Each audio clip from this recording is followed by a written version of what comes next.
I thought my roommate was normal until I found him sleeping under my bed. Part 1. It began the night I realized my window lock had been forced open. I was grading papers when I heard it. A soft click, followed by the window sliding. I froze, heart racing. The curtains fluttered in a breeze that shouldn't exist. It was January and every window in the house was locked. I rushed to the window and saw muddy footprints leading from the backyard patio to my bedside. They weren't huge, barefoot sizes, adult, moving fast. I backed away and called my neighbor, but nothing else moved. No voices, no animals frightened, just footprints that ended at my bed where I'd sat. That night I slept with all lights blazing. When morning came, I found a note tucked under my pillow. "You looked so peaceful." The words weren't familiar. Typed, uniform, chilling. I reported it, had a patrol come by. They took the note, dusted for prints. They claimed it was probably a prank. But I knew. Someone had been inside. I sealed every entrance, installed sensors. The calls came overnight, heavy breathing, faint shuffling, but no one visible.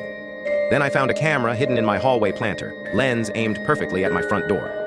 Someone had come inside my living room, watched me, stayed. I stayed awake for nights, pressing record on my phone, listening for footsteps behind the door. Every shadow felt alive, every creak.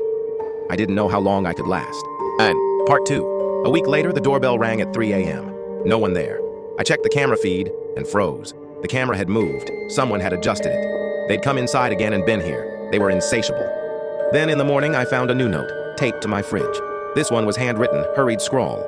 "I've watched you when you didn't know. I'm learning. I like your patterns." That day, I moved out temporarily, storing belongings with a friend. I blocked off every window, changed locks again, called the landlord. My neighbor across the street confirmed they'd seen a shadowy figure loitering at my gate at night, always gone by dawn. Police returned the second note. They said it was stalking, a crime, but couldn't protect me from a ghost in my house. I hired a private investigator. He found traces of DNA on the doorknob, smudged fingerprints under the cameras, and tire tracks by my walkway.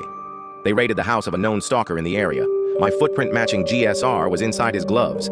They arrested him as I sat in traffic, rushing home to confirm. Every sensor, every camera, disabled by him months ago, every ounce of my private life, invaded.